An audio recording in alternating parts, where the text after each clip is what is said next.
প্রশাসন যেই লেভেলে দৃশ্যমান অ্যাকশন নেবার কথা ছিল, এই দৃশ্যমান অ্যাকশন সারা দেশে আমরা কোথাও দেখতে পাচ্ছি না। যৌথ বাহিনী অনেক সময় লম্বা সময় ধরে মাঠে আছেন, তাদের যে সিপাহীরা আছেন, জওয়ান আছেন, জুনিয়র অফিসাররা আছেন, তাদের মধ্যে আন্তরিকতার কোনো ঘাটতি দেখতে পাচ্ছি না। আমাদের আইনশৃঙ্খলা বাহিনী যারা আছেন, police, RAB, BGB, coast guard, Ansar, তাদের প্রত্যেককেই মাঠ পর্যায়ে অত্যন্ত আন্তরিক এবং নিষ্ঠাবান মনে হয়েছে। তারা আসলেই চায় যে বাংলাদেশটা বদলে যাক, একটা ভালো নির্বাচন হোক এবং সেই নির্বাচনে তারা দুষ্ট লোকদেরকে গ্রেফতার করুক, ধরুক। কিন্তু কোনো এক জায়গাতে হুকুম দেওয়ার জায়গাটাতে কেমন একটা সমন্বয়হীনতা আমরা দেখতে পাচ্ছি, যে কোনো এক জায়গা থেকে তাদেরকে বলা হচ্ছে না তোমরা কাজটা করো, তোমরা অপারেশনে যাও, তোমরা অস্ত্র উদ্ধার করো, তোমরা দুষ্ট লোকগুলোকে ধরো। এই কমান্ড জায়গাটা না থাকার কারণে যেটা হচ্ছে, এই বিশাল আমার আইনশৃঙ্খলা বাহিনী যারা প্রচণ্ড রকম দেশপ্রেমিক, যারা প্রচণ্ড রকম জুলাইকে ধারণ করেন এবং নতুন বাংলাদেশ গড়বার জন্য দৃঢ় প্রত্যয় নিয়ে আছেন, তারা মাঠ পর্যায়ে আসলে কোনো অ্যাকশন নিতে পারছেন না। ফিজিক্যালি আছেন কিন্তু কোনো ভিজিবল অ্যাকশনে, স্ট্রাইকিং ফোর্স আকারে তাদের যে রোলটা প্লে করার কথা ছিল সেগুলো আমরা দেখতে পাচ্ছি না। ইতিমধ্যে আমরা নির্বাচন কমিশন, আইনশৃঙ্খলা বাহিনীর বিভিন্ন দপ্তর, আমাদের জেলা এবং স্থানীয় প্রশাসন সবাইকে কিন্তু আমরা এই বিষয়গুলো জানিয়েছি।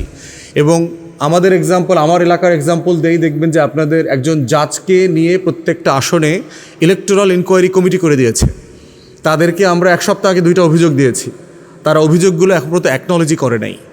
তাহলে আমার নেতাকর্মীদেরকে ইট দিয়ে মাথা থেতলে দিয়েছে, আমাদেরকে বলা হয়েছে একজন জাজের কাছে এটা অভিযোগ করতে হবে, তাহলে তারা অভিযোগটা আমলে নেবেন।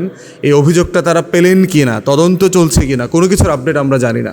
1 সপ্তাহ পরে নির্বাচন, আপনি কখন বিচার করবেন? এবং যারা মেরেছে তাদেরকে এখনও ধরাও হচ্ছে না। তাহলে আপনি কি দৃশ্যমান স্ট্রাইকিং ফোর্স যে আসলে মাঠে আছে, ভোটারদেরকে যে আশ্বস্ত করতে চান, সেই জায়গাগুলো আমরা দেখতে পাচ্ছি না মাঠে। আমরা নির্বাচন কমিশন এবং মাঠ প্রশাসনকে বারবার রিকোয়েস্ট করেছি, আহ্বান করেছি যে আপনারা দুষ্ট লোকদেরকে ইমিডিয়েটলি ধরেন। এবং সব আসনেই আমরা খবর নিয়ে যেটা দেখতে পাচ্ছি, 50 থেকে 100 লোকের বেশি ডিস্টার্বিং এলিমেন্ট নাই। আপনার 3.5 লক্ষ 4 লক্ষ ভোটারের মধ্যে আপনার 50টা দুষ্ট লোককে গ্রেফতার করে যদি একটা ভালো নির্বাচন করা যায়, এবং সেটা ফৌজদারি অপরাধ আপনার করার দরকার নাই, সেটার জন্য আপনার সিম্পলি বিশেষ ক্ষমতা আইনে আপনি 3 সপ্তাহের জন্য ডিটেইন করেন, আপনি 1 মাসের জন্য ডিটেইন করেন, দেখবেন যে আগে পরে নির্বাচনের পরিবেশ যথেষ্ট রকম আশ্বস্ত করবার মতো হবে ভোটারদের জন্য। যৌথ বাহিনী ইতিমধ্যে মাঠে আছে, তাদেরকে আমরা আরও অ্যাক্টিভ দেখতে চাই এবং আরও প্রান্তিক যে এলাকাগুলো আছে, দুর্গম এলাকাগুলো আছে, সেখানে কোস্টগার্ড, নেভি এবং এয়ার সাপোর্ট আমরা পাশাপাশি নির্বাচন কমিশনকে দেবার জন্য আহ্বান করছি। এর বাইরে যেটা হচ্ছে, কতগুলো প্রোপাগান্ডা ওয়ার এখন চলতেছে আপনারা দেখতে পাচ্ছেন। নির্বাচনকে কেন্দ্র করে সারা দুনিয়াতেই মেজাজটা যথেষ্ট টেন্স থাকে, সবাই খুব ইন্টেন্স ক্যাম্পেইন করেন, এটা নাথিং রং, এটা নর্মাল। কিন্তু মিথ্যাচারের মধ্য দিয়ে কারো চরিত্র হনন করা, সেগুলোকে আমরা না বলতে চাই। আমার প্রতিদ্বন্দ্বী প্রার্থীর অনেক সম্মানহানিকর অনেক ভিডিও আমার কাছে আসছে, বিভিন্ন সোর্স থেকে আমাকে বলেছে যে এগুলো আপনি প্রচার করেন, তাহলে আপনি ক্যাম্পেইনের সুবিধা পাবেন। আমি রাজি হই নাই তো। আমার কোনো প্রতিদ্বন্দ্বীর কোনো বাজে কথা, আমার প্রতিদ্বন্দ্বী সম্পর্কে একটা বক্তব্য আমি এখন পর্যন্ত ক্যাম্পেইনে দেই নাই, কোনো দলের নাম ধরে কোনো সমালোচনা করি নাই। তাহলে আমরা চাচ্ছি একটা ডিগনিফাইড, সম্মানজনক ক্যাম্পেইন, যে আমরা কোথায় কি করতে চাই, এই জায়গাগুলোকে আমরা অ্যাড্রেস করতে চাই। রিসেন্টলি আপনারা দেখেছেন ঐক্যবদ্ধ বাংলাদেশ জোটের যে অন্যতম প্রধান শরিক জামাত ইসলামীর আমিরের যে আপনার এক্স অ্যাকাউন্ট আছে, সেটাকে কেন্দ্র করে সেটা বঙ্গভবনে একটা ইমেল অ্যাড্রেস একজন কর্মকর্তা ব্যবহার করে হ্যাক করেছেন এবং খুবই অসম্মানজনক স্টেটমেন্ট দিয়েছেন, যেটাকে তারা আবার আইটি ডিপার্টমেন্ট থেকে তারা সেগুলোকে আবার রিভিউ করেছে। তো সেই জায়গায় আমরা বোধ করছি যে এগুলো সম্মানজনক না। আপনারা একটা প্রোডাক্টিভ ক্যাম্পেইন করেন, সবাই মিলে আসেন, আমরা পলিসি ক্যাম্পেইন করি, কে কী করব, কার পলিসি কতটা জাস্টিফাইড, কতটা ভায়াবল, সেগুলো নিয়ে করা দরকার। এরপরে আমরা দেখতে পাচ্ছি জোটের ভিতরে ফাটল ধরেছে, সম্পর্ক ভালো না, এই জোট ক্ষমতায় আসলে নারীরা অধিকার বিচ্ছিন্ন হবে, এইটা হবে, সেইটা হবে। কিভাবে, কিসের ভিত্তিতে বলছেন? এই কথাগুলো তো পুরাতন আমলের কথা। মৌলবাদী 71-এর বয়ান, আওয়ামী বয়ানগুলো আবার মাঠে নামানো হচ্ছে। এইগুলো তো 24-এর পরে আমরা দেখতে চাই নাই। আমরা চেয়েছি একটা সিরিয়াস পলিসি ডিবেট হোক, কার কোন জায়গাতে কোন ইস্যুতে আগামী দিনের পলিটিক্সে ন্যায্যতা আছে, জনগণের উপকার হবে, জনগণ কোনটাতে বেশি বেনিফিট পাবে, কোনটাতে কম বেনিফিট পাবে, প্রস্তাবনার পক্ষে বিপক্ষে যুক্তিগুলো কী কী। আপনি বলছেন আপনি এইটা দিবেন সেইটা দিবেন, আমার বাজেটের সাইজ, আমার ট্যাক্স কালেকশন সেটা সাপোর্ট করছে কিনা, আমার যে পরিমাণ ঋণ দিতে হচ্ছে, নতুন পে কমিশন আসতেছে, নতুন পে কমিশনে আমার খরচ আরও 100 কোটি টাকার উপরে বেড়ে যাবে, 1000 কোটি টাকার উপর, 1 লক্ষ কোটি টাকার উপর বেড়ে যাবে, সরি। তো সেই জায়গাতে আমি এইটা ম্যানেজ করতে পারবো কিনা, আমি যে এইটা দিব ওইটা দিব, সেই বিতর্কগুলো আমাদের আসা দরকার। সেই বিতর্কগুলো না এনে ব্যক্তিগত চরিত্র হনন এবং ফিয়ার মঙ্গারিং করা, ভয় দেখানো, এইটা আসলে এইটা হবে, তালেবানি রাষ্ট্র কায়েম হয়ে যাবে, শরিয়া কায়েম হবে, কায়েম হইলে পরে এইটা হবে সেইটা হবে, এগুলো জাস্টিফাইড না। এগুলো করলে যেটা হবে, অনলাইনের জমানাতে আপনি এগুলো বাস্তবে ইয়াংদেরকে বুঝাইতে পারবেন না। না বুঝাইতে পারলে যেটা হবে যে আপনার রাজনীতি অস্তিত্ব সংকটে পড়বে। তাই আমরা আহ্বান করছি, নতুন প্রজন্মের যে আকাঙ্ক্ষার রাজনীতি, সেগুলোকে অ্যাড্রেস করা দরকার, সেগুলো নিয়ে আমাদের তর্ক বিতর্কগুলো করা দরকার। আর নির্বাচন কমিশনকে বলছি এবং স্থানীয় অন্তর্বর্তীকালীন সরকার মাঠ প্রশাসনকে বলছি, যেই কাজগুলো করলে ভোটারদেরকে আশ্বস্ত করা যাবে সেই কাজগুলো দয়া করে করেন। এখনও সময় আছে। 1 সপ্তাহ দুষ্ট লোকদেরকে ধরে ডিটেইন করে রাখার জন্য এনাফ টাইম। আপনি 1-2 সপ্তাহের জন্য শুধুমাত্র ক্রিমিনাল গ্যাংস্টার যেগুলো আছে, অস্ত্রবাজ, চাঁদাবাজদেরকে আপনি গ্রেফতার করে রাখেন, আপনি দেখবেন যে অসাধারণ সুন্দর নির্বাচন হওয়া সম্ভব। ভোটারদের ভয়কে যে কোনো মূল্যে অ্যাড্রেস করতে হবে। একটা জিনিস আমাদের ভুলে গেলে চলবে না যে 25 বছর পরে প্রথমবারের মতো একটা নির্বাচন হতে যাচ্ছে। দেশে এমনিতেই ভোটারদের একটা অ্যাপাথি আছে, ভোট নিয়ে কোনো আকাঙ্ক্ষা, উচ্ছ্বাস, উল্লাস আমরা গ্রামে গঞ্জে কোথাও দেখছি না। মানুষ, ভোট একটা গুরুত্বপূর্ণ নাগরিক ব্যাপার স্যাপার, সেই জিনিসটা হারিয়ে গেছে।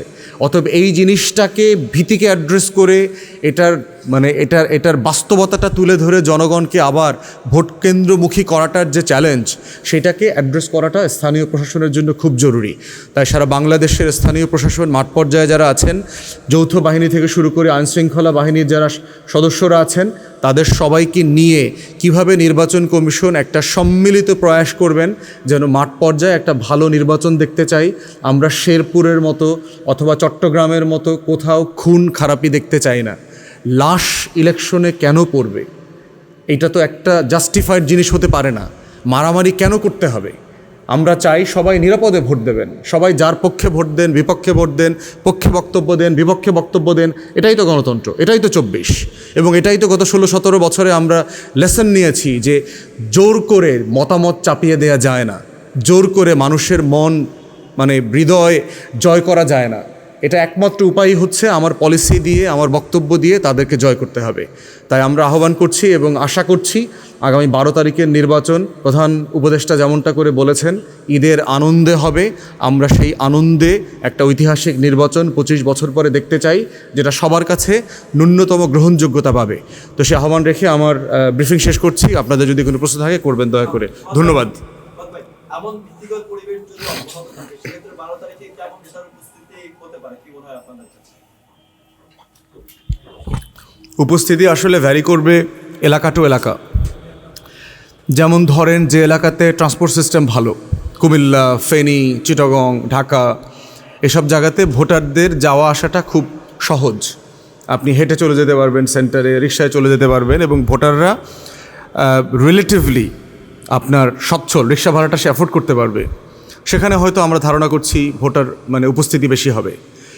ভোটার যেটা উপস্থিতি কম হবে সেটা হচ্ছে প্রত্যন্ত অঞ্চলগুলোতে, যেখানে আপনার ধরেন 2টা নদী পার হয়ে আসতে হবে। সকালবেলা, শীতের সকালে আপনার 2টা ট্রলার ভাড়ার টাকা দিয়ে, 100 টাকা দিয়ে, অসচেতন যারা নাগরিক অধিকার নিয়ে এত সিরিয়াস না, কনসার্ন না, সেই মানুষগুলো আসলে কতটুকু ভোট কেন্দ্রে আসার জন্য উৎসাহিত হবেন সেই ব্যাপারে আমার যথেষ্ট সন্দেহ আছে। আমার আসনে বরিশাল 3-এ এখন পর্যন্ত সর্বোচ্চ ভোট পড়েছে 51%। ভালো নির্বাচনের কথা বলছি। তো সেখানে 25 বছর ধরে নির্বাচন নাই, মানুষ তো ভোট দিতে ভুলে গেছে, ভোট কেন্দ্রে যাওয়াটা ভুলে গেছে। ভোটারদের ভিতরে কোনো উচ্ছ্বাস দেখলাম না। এরপর শীতের সকালে গাড়ি ভাড়া খরচ করে, অটো রিক্সা, ভ্যানে করে, ট্রলারে করে, নৌকায় করে ভোট কেন্দ্রে আসবে, এই সংখ্যাটা নিয়ে আমরা যথেষ্ট অনিশ্চিত। এবং এর সাথে যোগ হয়েছে ভয়, যে এই কেন্দ্রে গেলে এখানে সর্বহারা পার্টির লোকজন আছে, এখানে নিষিদ্ধ ক্রিমিনাল গ্যাংস্টাররা আছে, এখানে এই বোমা মারবে, অস্ত্রবাজি হবে। এই ভয়টা ছড়াই দিতে পারলে তখন উপস্থিতি আরও কমে যাবে। এটা পুরোটা ডিপেন্ড করছে প্রশাসনের উপরে, যে প্রশাসন এই ভীতিটাকে কিভাবে অ্যাড্রেস করে। গণভোটের 2টি অপশন, হ্যাঁ এবং না, কেউ যদি না ভোটের পক্ষে ক্যাম্পেইন করে সেক্ষেত্রে তাকে হুমকি পাচ্ছে, এগুলো নির্বাচন না, হুমকি দেওয়ার প্রশ্ন এখানে আসতেছে না যদি কেউ না ভোটের পক্ষে ক্যাম্পেইন করে। যেমন ধরেন জাতীয় পার্টি বলেছে সরাসরি, জি.এম. কাদের সাহেব বলেছেন যে ওনারা না ভোটের পক্ষে কাজ করবেন। এখন ওনারা ধরেন ফ্যাসিবাদের দোসর ছিল, আওয়ামী লীগের সাথে ছিল, ওনারা গণ অভ্যুত্থানের বিপক্ষের শক্তি এবং পরাজিত শক্তি। তো যারা গত 16-17 বছর ধরে ভারতের দালালি করেছে, বাংলাদেশের স্বাধীনতা সার্বভৌমত্ব বিক্রি করে দিয়েছে, তাদের কাছ থেকে তো আমরা আশাই করি না যে তারা হ্যাঁ ভোটের পক্ষে, স্বাধীনতার পক্ষে, সংস্কারের পক্ষে, পরিবর্তনের পক্ষে তারা ক্যাম্পেইন করবে, এটা আশা করি না। কিন্তু এটা যদি বিএনপি করে, কারণ বিএনপি গণ অভ্যুত্থানের পক্ষের শক্তি এবং মজলুম দল, তাদের হাজার হাজার নেতাকর্মীরা গত 17 বছর নির্যাতিত হয়েছে, জেলে গেছে, গুম হয়েছে, খুনের শিকার হয়েছে, তাদের নেতাকর্মীরা যদি গ্রামে গঞ্জে, এবং আপনারা প্রচুর ভিডিও দেখেছেন যে কিভাবে তারা অ্যাক্টিভলি ন্যায়ের জন্য ক্যাম্পেইন করছে। যদিও ঢাকাতে বিএনপি চেয়ারম্যান তারেক রহমান বলেছেন হ্যাঁ এর পক্ষে কথা বলেছেন, তাহলে এখানে কি সমন্বয়হীনতার ঘাটতি আছে, না বিএনপি আসলে দ্বিচারিতার কাজ করছে, এক মুখে কেন্দ্রে এক কথা বলছে আর তৃণমূলে আর এক কথা বলছে? তো এইটা পরিষ্কার করা দরকার আর কি। এবং এইটা বিএনপি থেকে শুরু করে গণ অভ্যুত্থানের পক্ষের কোনো দলের কাছ থেকে আমরা এটা আশা করি না, কিন্তু গণতান্ত্রিকভাবে এটা না ক্যাম্পেইন করবার রাইট তাদের আছে। আচ্ছা, আপনি এই অভিযোগগুলো করছেন, সেই অভিযোগগুলো যদি আপনি কোনো সুরাহা না পান তাহলে কি আপনি কি নির্বাচন কন্টিনিউ করবেন না অন্য কোনো বিষয়ে? এখন পর্যন্ত নির্বাচন থেকে সরে দাঁড়ানোর মতো কোনো বাস্তবতা তৈরি হয়নি। আমরা বোধ করছি যে কমিশন অথবা প্রশাসনের আন্তরিকতায় খুব বেশি ঘাটতি আছে, এমনটা আমার কাছে বোধ হয় নাই। যেটা হয়েছে 25 বছর ধরে ভালো নির্বাচন না হওয়ার কারণে যেটা হয়েছে, ভালো নির্বাচন করতে সবাই ভুলে গেছে। প্রশাসন, আপনার নির্বাচন কমিশনে কোনো কর্মকর্তা নাই যে একটা ভালো নির্বাচন করেছে। মাঠ প্রশাসনে ডিসি, এসপি, টিএনও, ওসি কোনো কর্মকর্তা পাবেন না যার ক্যারিয়ারে সে একটা ভালো নির্বাচন দেখেছে। তাহলে যেটা হয়েছে যে কোনটা আসলে করা দরকার, আমরা যারা ঐতিহাসিকভাবে নির্বাচনের কথা মনে আছে, আপনাদের সবার সম্মানিত সাংবাদিক ভাইদেরও মনে থাকার কথা, কেয়ারটেকার গভর্নমেন্ট ক্ষমতায় নেবার পরে 24 ঘন্টার ভিতরেই হচ্ছে অস্ত্র উদ্ধার অভিযান, ধরপাকড় চলতো সারা বাংলাদেশে, এটা কমন প্র্যাকটিস ছিল। কিন্তু আপনি দেখেন গত 1 বছর ধরে যৌথ বাহিনী মাঠে আছে, ক্রিমিনাল, গ্যাংস্টার, অস্ত্রবাজরা সবাই এলাকায় মহল্লাতে আছে, সবাই দিব্যি ঘুরে বেড়াচ্ছে। আমার এলাকাতে একটা দলের একটা ইউনিয়ন সভাপতি, সে বাজারে উত্তেজিত অবস্থায় কথা বলতে গিয়ে তার কোমর থেকে লুঙ্গির খোঁচা থেকে অস্ত্রটা পড়ে গেছে বাজারে সবার সামনে। তাহলে এই লোকটার কাছে যে অস্ত্র আছে পুরো এলাকাবাসী জানে, আমাদের পুলিশ জানে না, আমাদের গোয়েন্দা সংস্থা জানে না, আমাদের আইনশৃঙ্খলা বাহিনী জানে না। যদি না জানে তাহলে তো সে নির্বাচন করতে পারবে না। কিন্তু আবার তারা কিছু ভালো কাজও করেছে। আমার বেশ কিছু এলাকাতে, দুর্গম এলাকাতে যৌথ বাহিনী আপনার অস্ত্র উদ্ধার করেছে, গোলাবারুদ উদ্ধার করেছে, বোমা উদ্ধার করেছে, রামদা উদ্ধার করেছে, এই অভিযানও চলছে। আবার দেখা গেছে একটা বাহিনী আন্তরিকভাবে অভিযানে গেছে, আর একটা বাহিনীর সদস্যরা ইনফরমেশন লিক করে দিয়েছে, লিক করে দেওয়ার পরে তারা অস্ত্র নিয়ে ওখান থেকে পালিয়ে গেছে। তো যেহেতু 3টা জেলার মোহনা আছে, ওখানে এই কমপ্লিকেশন আছে, পুলিশের জুরিসডিকশন আছে, জেলা পরিবর্তন হয়ে গেলে সে আর ওখানে দৌড় দিতে পারে না, তার পিছনে এটা আর এক জেলায় চলে গেছে। তো এই ঝামেলাগুলো আছে, বাট এখনও নির্বাচন থেকে সরে দাঁড়ানোর মতো বাস্তবতা তৈরি হয়নি সারা দেশে। বাট আমরা বোধ করছি প্রশাসন তাদের কাঙ্ক্ষিত রোল প্লে করবেন। প্রজাতন্ত্রের কর্মচারীদেরকে আমরা বারবার মনে করিয়ে দিচ্ছি, প্রধান নির্বাচন কমিশনাররা কিন্তু জেল খাটতেছেন। প্রজাতন্ত্রের সকল কর্মচারী মাথায় রাখবেন, কিন্তু ডিসি, এসপি, সচিব, পুলিশের আইজি, র্যাবের ডিজি সবাই কিন্তু জেলখানায় আছেন, ভুলে যাবেন না। কিন্তু 24ই কিন্তু দিন না, আরও দিন আছে। কিন্তু আপনারা যদি নাটক করেন, নাটকের পরের স্ক্রিপ্টের কথাও কিন্তু মাথায় রাখেন। ওই স্ক্রিপ্টের জন্য কিন্তু তরুণ প্রজন্ম সজাগ আছে। অতএব আপনারা ভালোই ভালোই কাঙ্ক্ষিত দায়িত্ব পালন করবেন সংবিধান মোতাবেক। আমরা কোনো অন্যায্য আচরণ আপনার কাছ থেকে চাই না, এতটুকুই। শুধু ন্যায্য আচরণটা করেন, সাংবিধানিক আচরণটা করেন কর্মচারী হিসাবে, যেটা আপনার কাছ থেকে আমরা আশা করতে পারি।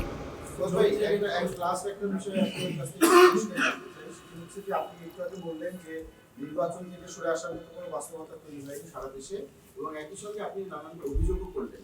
এই অভিযোগগুলি নির্দিষ্ট কোনো রাজনৈতিক দল যদি থাকে তাকে মেনশন করবেন কিনা, এবং প্রশাসন কাকে আসলে প্রশাসনকে, সরকারকে, নাকি আপনার লেভেল প্লেইং ফিল্ড তৈরি যে হচ্ছে না তার বিপক্ষে রাজনৈতিক দলকে, কাকে?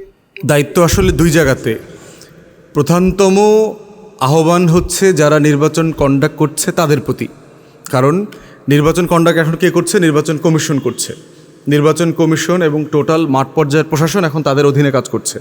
প্রধান উপদেষ্টার অফিস পর্যন্ত তাদের সাথে সমন্বয় করে কাজ করছে। অতএব এখন যা কিছু করণীয় সেটা নির্বাচন কমিশনকেই করতে হবে, তার দায় দায়িত্ব সুনাম বদনাম যা কিছু আছে শতভাগ তার।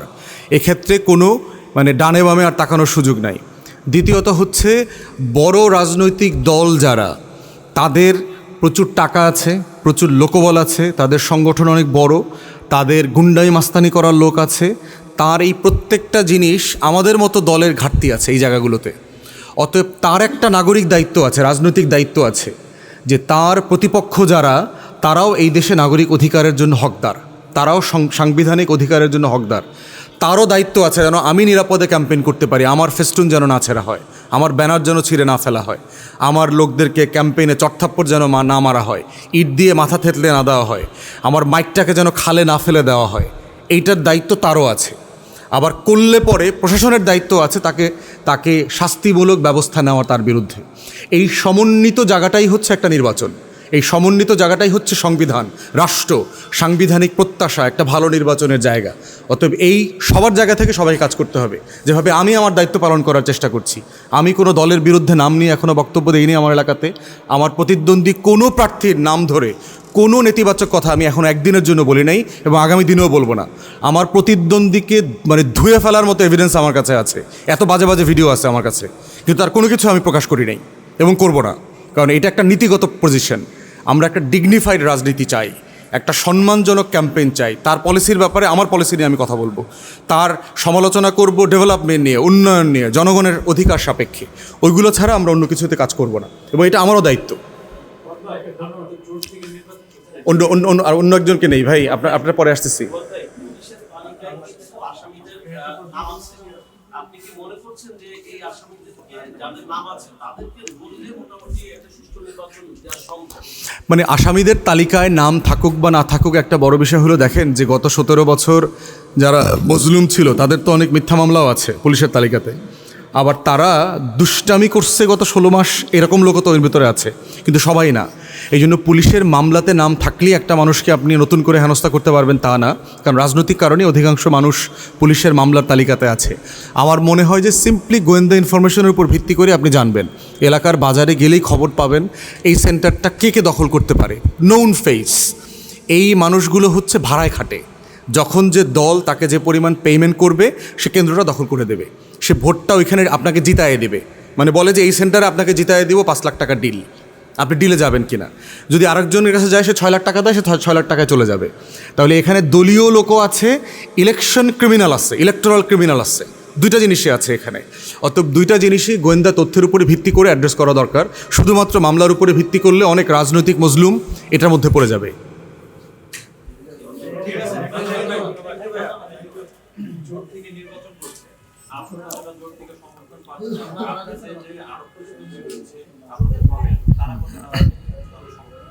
সমর্থন পাচ্ছি আমার এলাকাতে পার্টিকুলারলি আমরা বলতে পারি, এবং আমাদের যারা যারা নির্বাচন করছেন আমাদের দল থেকে যে সকল আসনের ব্যাপারে আমাদের একমত হয়েছে, জোট পুরোটা মিলে একসাথে কাজ করছে, এখানে কোনো সমন্বয়হীনতা নাই। সময়টা একটু কম হওয়ার কারণে হয়তো সবাই বোধ করছে একটু বেশি সময় হলে সমন্বয়টা আরও ভালো হতো।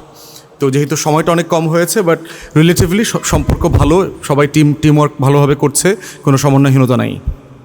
ধন্যবাদ সবাইকে।